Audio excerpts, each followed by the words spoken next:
fazer o link.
Walter, não estou conseguindo.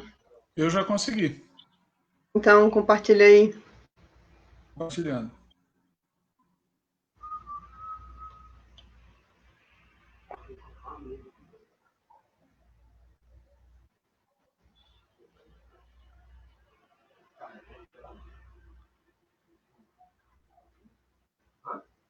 Não vim que no Pará.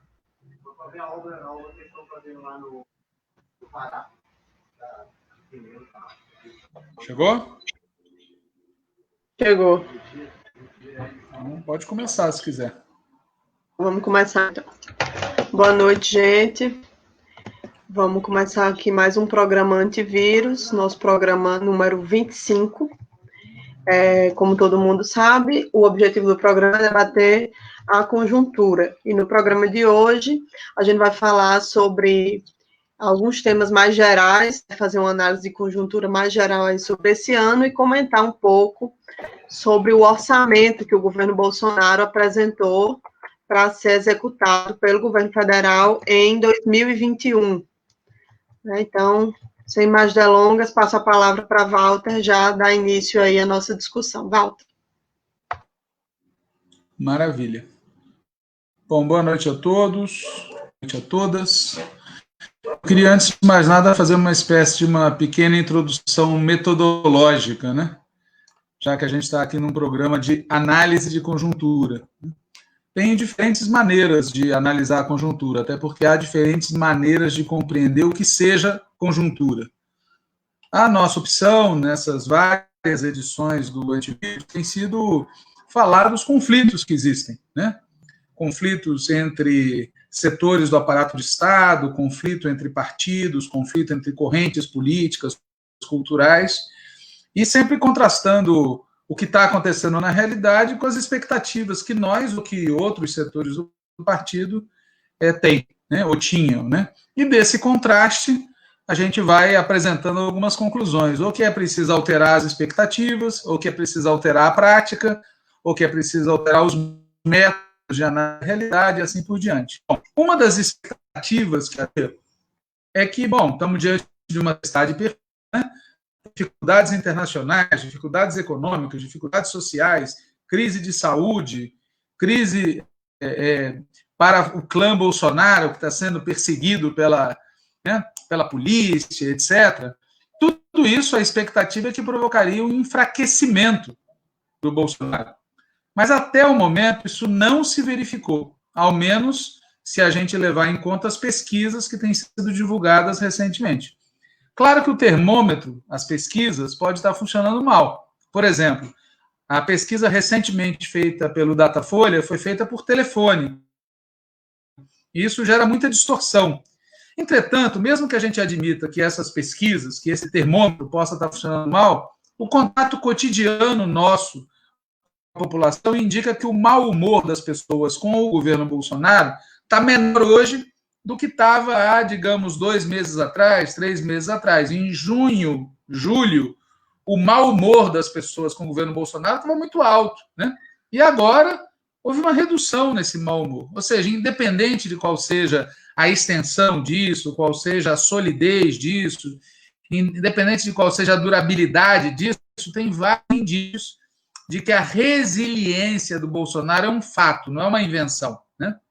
Admitindo que isso seja verdade, quais seriam as causas desse fato, né?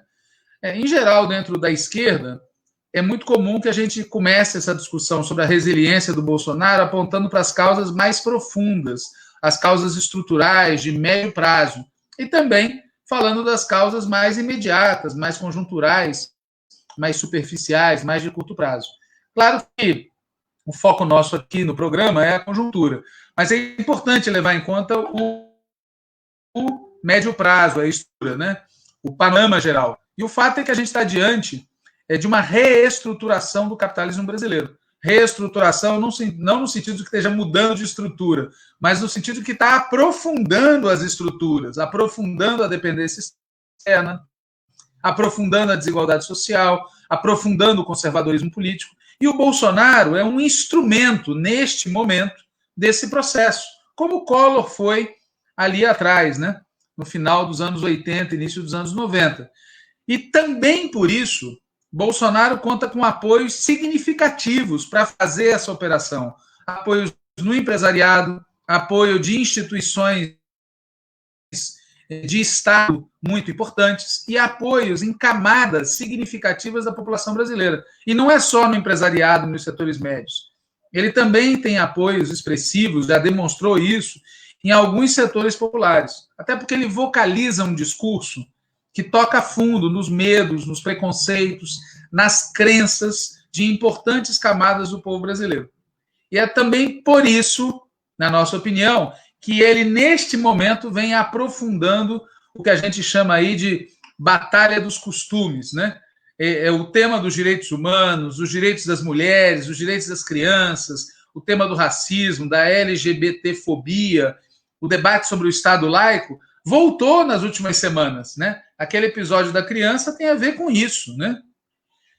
É preciso lembrar também que desde o golpe de 2016, as classes trabalhadoras e suas organizações políticas e sociais, nós estamos tendo que gastar muito tempo e gastar muita energia na defesa dos nossos espaços, dos nossos instrumentos, dos nossos direitos e liberdades.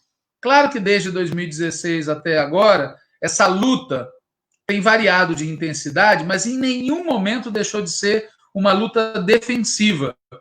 Nesse contexto, e em certa medida até paradoxalmente, a pandemia, ao invés de produzir um efeito pesado do lado de lá, ela também, ou principalmente, agravou as dificuldades do lado de cá, acentuou o caráter defensivo da nossa luta. E é nesse contexto que a gente deve enquadrar notícias graves, como, por exemplo, o que foi informado recentemente, que há uma queda recorde no número de trabalhadores sindicalizados, um aumento nas relações informais no mercado de trabalho, né? E uma queda recorde que se distribui desigualmente pelo país, mas é geral, né?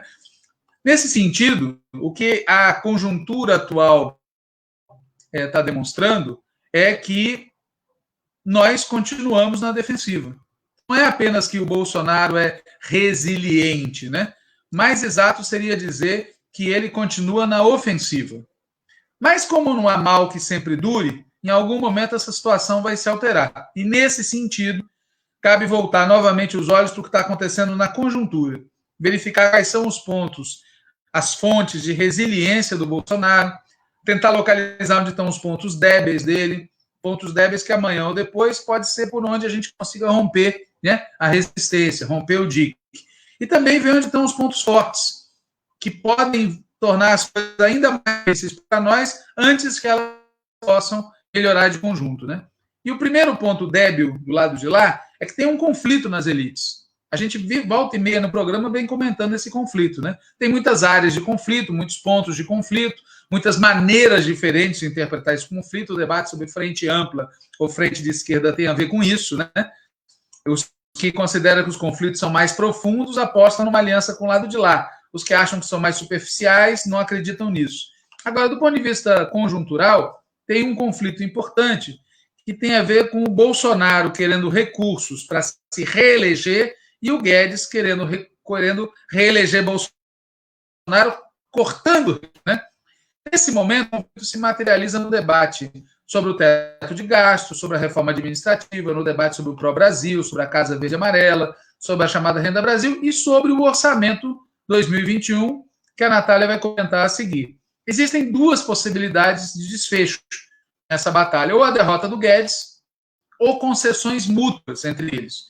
A gente não deve descartar uma situação que leve o Guedes a sair do governo, inclusive porque os indicadores econômicos do país são muito graves e Bolsonaro já deu seguidas demonstrações de ser capaz de tirar do seu governo ministros aparentemente tão poderosos quanto ele, mas que estão, em algum momento, mal na foto ou causando estresse com ele próprio. Entretanto, quando a gente olha a situação da economia, olha as contas do governo, olha os recursos que seriam necessários para atender os interesses eleitorais do Bolsonaro, a impressão que dá é que tem margem de manobra para que o Guedes, sem afetar o fundamental do programa ultraliberal, tem margem de manobra para ele contribuir para aquilo que o Bolsonaro quer. Recursos para se manter resiliente e, ali na frente, quem sabe, disputar com possibilidades a eleição de 2022. Isso não quer dizer, o fato de ter margem de manobra, não quer dizer que essa margem de manobra vai ser utilizada. A Natália vai comentar aqui o tema da ajuda emergencial, que dá um sinal oposto ao que a gente está falando. Certo? Aparentemente, eles não estão usando essa margem de manobra. Mas é importante a gente saber que existem, porque é importante a gente saber que o inimigo tem reservas estratégicas, para falar assim, né? E falando dessas reservas, tem uma que é importante e é bem paradoxal. Todos os sinais são de que a economia está chegando no fundo do poço, né? A desgraceira total. E, de novo, que nem no caso da pandemia, tem gente que interpreta isso como agora o Bolsonaro dança. Bom, só que, a julgar pelo que a gente aprendeu com outras situações na história, nesses momentos em que a economia está no fundo do poço, uma pequena retomada é muito barata, muito fácil e pode ter muitos efeitos positivos para quem está no governo. E, ligado a isso, em segundo lugar, tem setores do empresariado que estão resistindo muito bem à crise. E, portanto, tem uma certa gordura que pode ser aplicada nesse momento, especialmente nesse ambiente em que o mercado de trabalho está tão desfavorável para os assalariados, né? Além disso, apesar do grande déficit primário, o governo tem margem fiscal se quiser operar. Não vou aqui entrar nos detalhes, mas o governo tem margem fiscal, até porque, vamos sempre lembrar, os governos Lula e Dilma deixaram reservas internacionais que os economistas de esquerda diziam que não podia ser usado para nada, porque não pode, e que o governo aí usa com tranquilidade, né? Pois muito bem. E, por fim, tem uma expressão antiga que é Paris vale uma missa, né? Essa expressão, dizem, foi usada, entre outros, pelo próprio Napoleão. Mas, enfim, sei lá. Essa hora da noite eu já não tenho tanta certeza assim quem falou isso em primeiro lugar. O fato é que, do ponto de vista do Guedes, pode ser muito vantajoso fazer concessões que garantam as privatizações. Ou seja, se o preço para privatizar as empresas públicas e para fazer uma reforma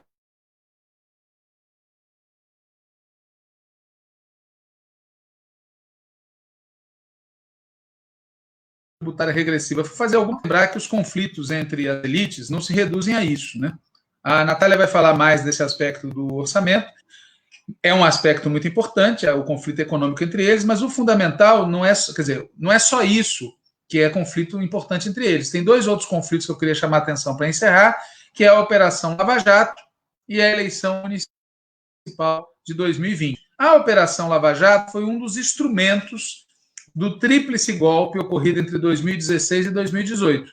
Não é trivial, portanto, que o Moro e o Daniel estejam deixando a ribalta, que outros caras da operação estejam se demitindo, que várias decisões da operação estejam sendo anuladas ou questionadas por instâncias superiores. Entretanto, é preciso cautela na análise, de novo, né? Do mesmo jeito que o impacto da pandemia e do mesmo jeito que a economia do fundo do poço, por si só, não vão tirar o Bolsonaro de cena, a situação da Operação Lava Jato, por si só, não significa um ponto positivo para nós. Primeiro que a gente já tem a experiência de como, na ditadura, a tortura foi uma política de Estado e depois ficou sendo atribuída aos excessos cometidos nos porões, como se não fosse o Estado-Maior das Forças Armadas e do governo responsável pela política de tortura, aliás, assumida pelo Geisel naquela entrevista famosa que ela deu para o CPDOC da Fundação Getúlio Vargas.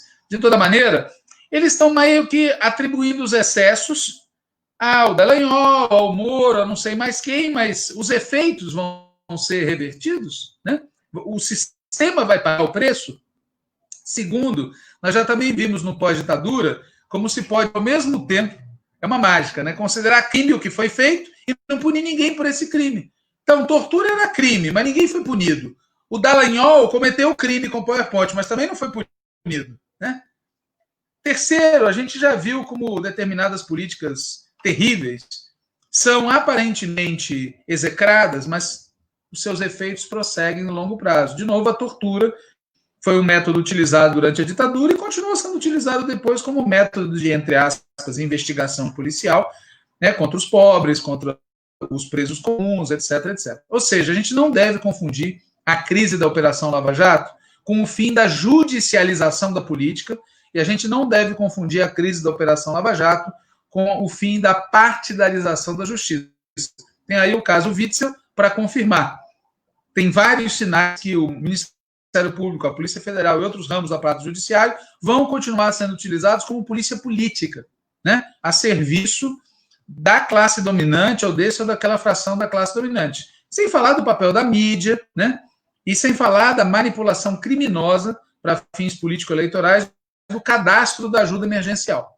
E, finalmente, tem algumas questões chaves, né?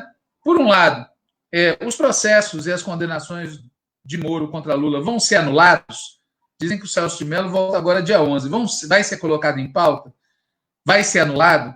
E, de outro lado, os direitos do Lula vão ser restituídos, então? E se forem, quando, hein?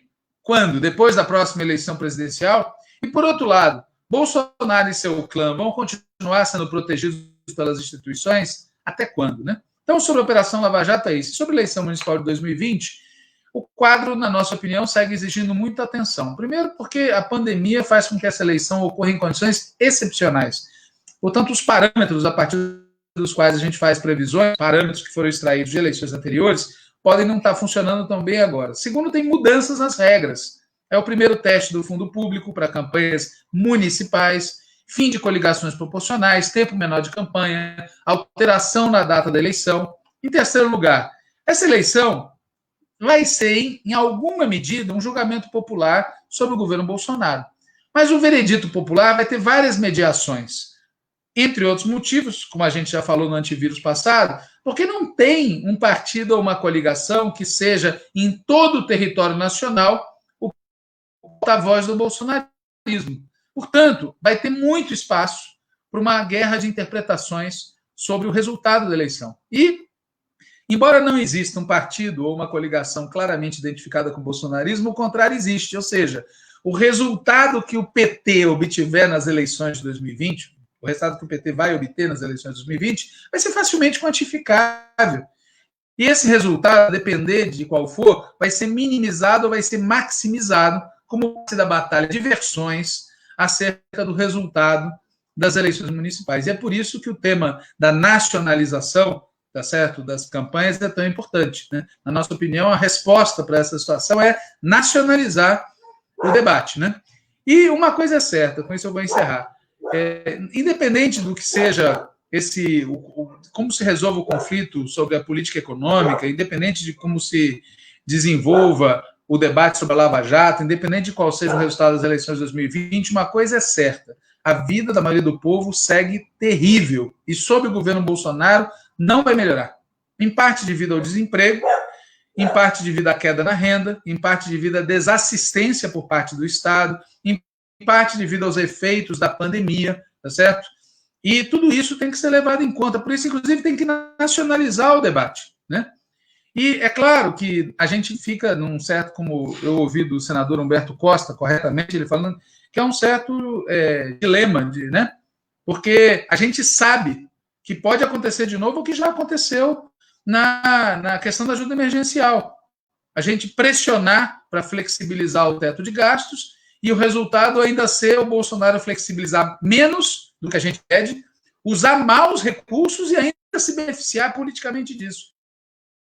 Esse risco existe, mas esse risco não se resolve assumindo uma postura inaceitável, que nós não vamos assumir nunca, de, bom, não vamos ser favoráveis a aumentar recursos, a garantia. Não, ao contrário, nós vamos fazer de tudo para reduzir o sofrimento do povo.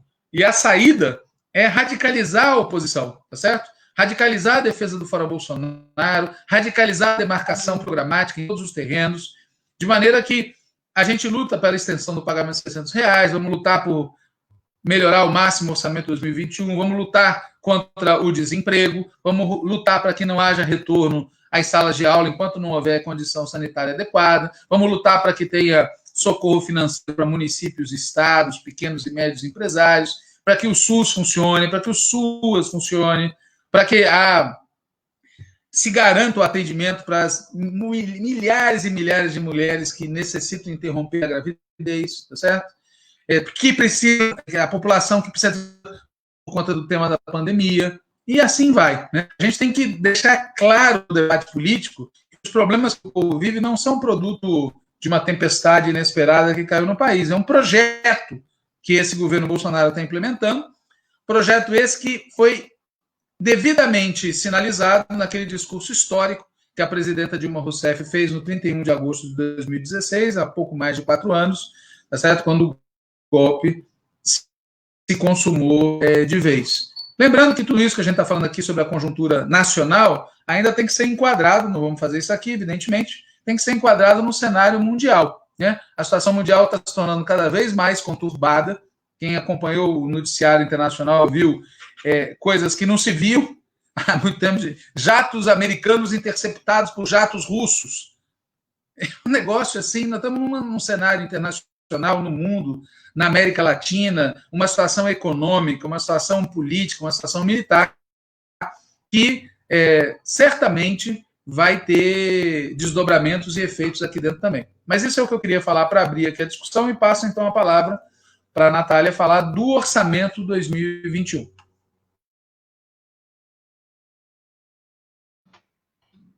Então, boa noite de novo para todo mundo que está assistindo a gente. Antes de começar a falar, só dizer que tem realmente um problema aqui no som de Walter, que a gente não sabe, né, do que se trata. Se alguém tiver algum palpite... Estão me silenciando, comentar, esse é o problema.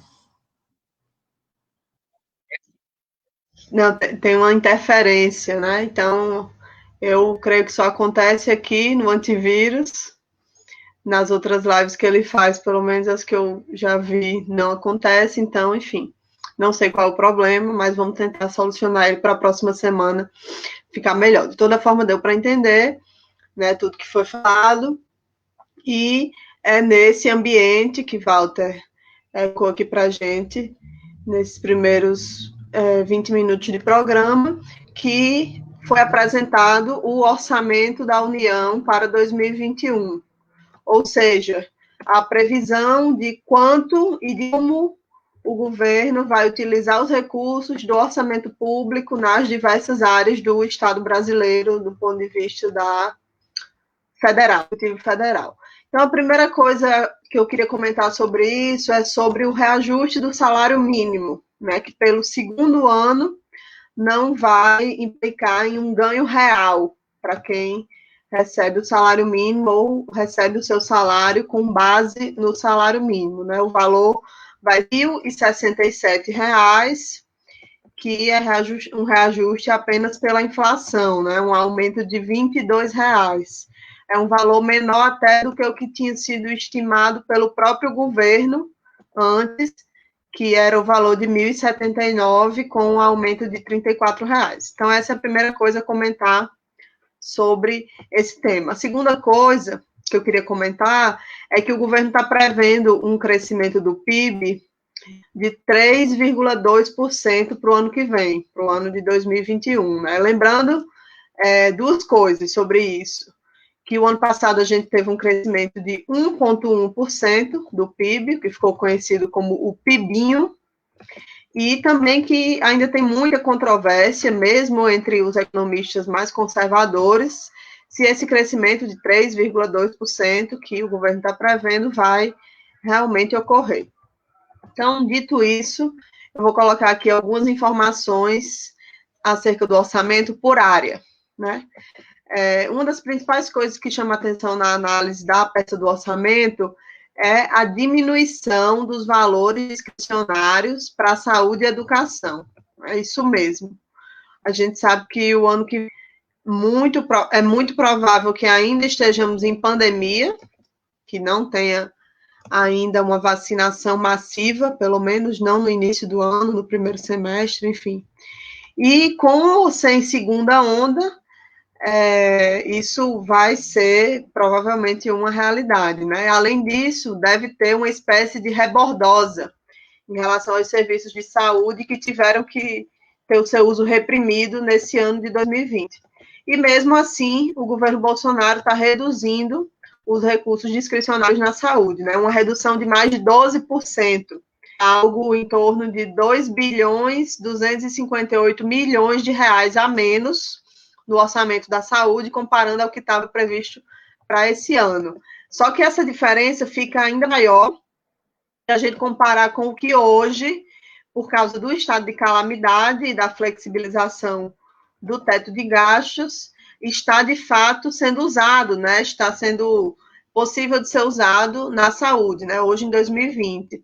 Se comparar com o que de fato está sendo usado hoje, para o ano que vem a gente vai ter quase 40 milhões a menos, né? Então, o orçamento, formalmente, ele prevê 2 bilhões e 258 milhões a menos, e se comparar com o que está sendo gasto esse ano, fica 40 bi. Então, essa é a realidade da saúde, né? Diria que essa seria a principal área que a gente pode destacar em relação ao orçamento diante da situação do mundo e do país atualmente sobre saúde.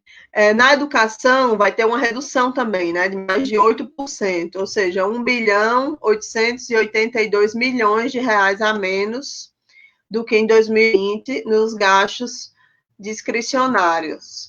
Enquanto isso, enquanto reduz os gastos, os recursos disponíveis para os Ministérios da Saúde e da Educação, em áreas como a agricultura e a defesa, vão ter aumento da verba discricionária em mais de 16%. Então, o Ministério da Defesa, por exemplo, vai ter cerca de 1,5 bilhão a mais de recursos, né? Pelos valores, daria até para dizer que ele tirou da educação e colocou no Ministério da Defesa, ou seja, na mão dos militares, né? Tem outras quedas também em áreas importantes no orçamento, como, por exemplo, o meio ambiente. O Ministério do Meio Ambiente tem queda, né? O desmatamento agradece. O Ministério da Cidadania, onde estão boa parte das políticas sociais, também teve diminuição dos recursos. E também, só para exemplificar, o Ministério da Ciência e Tecnologia, né? Que teve uma queda de quase 30%, que também atinge as universidades e atinge a pesquisa de uma forma geral no Brasil. Então, um outro registro ainda sobre o orçamento que eu acho importante fazer é que teve um aumento no valor destinado ao Bolsa Família. Isso, de um lado, pode ser parte da preparação do terreno, digamos assim, para o Renda Brasil, mas o que está sendo analisado pela maior parte das pessoas é que é um aumento insuficiente para implantar um programa como esse que se está falando, né, com o perfil desse tal de Renda Brasil, e também insuficiente porque tem uma expectativa de aumento muito, muito grande da quantidade de famílias que ainda no ano que vem vão estar em situação de extrema pobreza e, portanto, preenchendo os critérios para receber que hoje recebem o auxílio emergencial, né, e que vão continuar nessa situação de ter o direito a receber, seja o Bolsa Família, seja o Renda Brasil. Então, é um aumento, mas que ainda é bastante insuficiente diante da realidade do país, né? E é bom atentar para o seguinte, né? Além da redução do valor do auxílio emergencial, que foi anunciado essa semana, né, a gente tem informações que pessoas que recebiam outros benefícios foram cadastradas automaticamente no auxílio emergencial. A gente sabe que com Bolsa Família isso aconteceu, mas tem aparecido informações de que com outros benefícios também, né? Isso, em alguns casos, teve como consequência a redução do valor que a pessoa recebia. Por exemplo, quem recebe auxílio reclusão, né? E isso, além de ser grave por si só, na prática diminui o benefício, né, como eu disse, para algumas pessoas, também indica uma situação burocraticamente complicada daqui para frente, assim, nos próximos meses e até no ano que vem, porque com o encerramento do auxílio emergencial, que deve acontecer em 2021, né, tem a possibilidade de muita gente acabar descadastrada automaticamente dos seus benefícios anteriores, né, e aí, enfim, é muito complexo o que vai acontecer em torno disso, né? Tem um imbróglio aí instaurado no governo acerca do futuro do auxílio, do valor, né, dos programas de transferência de renda de uma forma geral, que é importante a gente acompanhar, porque, obviamente, tem consequências sobre a disputa política, né, em torno da aprovação do governo, sobre o tema reeleição, sobre o tema teto de gastos, como o Walter já falou aqui. E sobre isso, eu queria fazer só um parênteses aqui, porque desde ontem eu estou vendo muita gente preocupada com um fato que aconteceu aqui no Facebook, né, que foi a viralização de uma postagem de um deputado, se eu não me engano, do partido Avante, que cobrou do governo, de forma bem enfática, a manutenção dos R$600, né, do valor do auxílio dos R$600. E aí muita gente de esquerda preocupada, porque essa viralização teria passado a impressão de que a esquerda estaria sem falar sobre isso, ou falando pouco, enfim. Claro que eu não chequei página por página de todo mundo de esquerda, mas o que eu sei, o que me disseram é que, enfim, quase todos, ou se não todos, os nossos deputados, por exemplo, falaram sobre o assunto, fizeram postagens, denunciaram, certamente alguns fizeram mais do que postagens nas redes, e certamente também os perfis aí das nossas organizações, partidos, movimentos também se posicionaram sobre esse assunto da diminuição do valor do auxílio emergencial, né? Então, assim, é claro que tem bloqueios contra nós, de diversos tipos, né? Seja pelas próprias plataformas aqui, como o Facebook e outras, seja pela mídia tradicional, Globo e companhia. E também é óbvio que a gente tem que reconhecer que a gente tem muitas debilidades no terreno da comunicação, né? Mas o que eu queria chamar a atenção, que esse fato me chamou a atenção, esse fato da viralização da postagem desse deputado sobre R$600, é o seguinte: as nossas dificuldades políticas não existem, na minha opinião, exclusiva ou principalmente por causa da forma, da intensidade ou dos mecanismos que a gente usa para se comunicar, né? Eu acho bastante revelador o que aconteceu ontem, né, que uma viralização de postagem da direita em defesa do auxílio cause em alguns setores entre nós um desespero aparentemente mais intenso do que aquele desespero que deveria ser provocado pela nossa desconexão com a vida real de parcelas importantes da classe trabalhadora, né? Isso sim precisaria e precisa, e a gente deve, enfim, deve nos causar um desespero cotidiano, né? Acho que o que deve nos incomodar é a conexão que a direita estabelece, né, especialmente a extrema-direita, com vários setores populares, por exemplo, através de igrejas conservadoras que fazem trabalho de base cotidiano nas periferias do país, né? Então, enfim, a gente tem que pensar que quando chega uma postagem de direita ou uma fake news nas pessoas do povo e isso é aceito, né, é preciso se perguntar sempre em que ambiente offline existe para que essa informação seja assimilada e incorporada como verdade ou como uma opinião, né? Então, enfim, aí já é outro debate, né? Eu fecho o parêntese sobre isso, mas eu não queria deixar de comentar isso, Walter, porque eu acho que tem relação com toda essa discussão em curso sobre o auxílio emergencial, sobre quem capitaliza o auxílio emergencial, quem acumula apoio por causa dele, quais são as narrativas em torno desse assunto e coisas do tipo, né?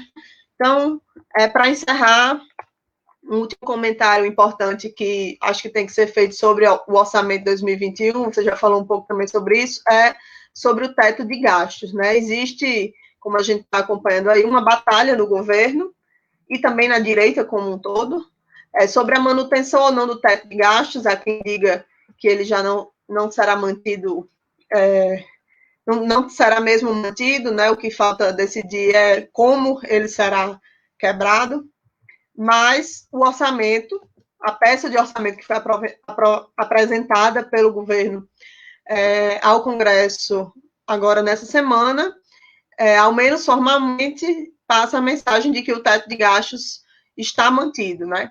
Obviamente não dá para saber se essa batalha no interior do governo se encerra com a apresentação do orçamento, até porque sempre tem formas de flexibilizar o teto, por exemplo, com a prorrogação do estado de calamidade, é uma possibilidade, mas até agora, é importante se dizer isso, o teto está mantido.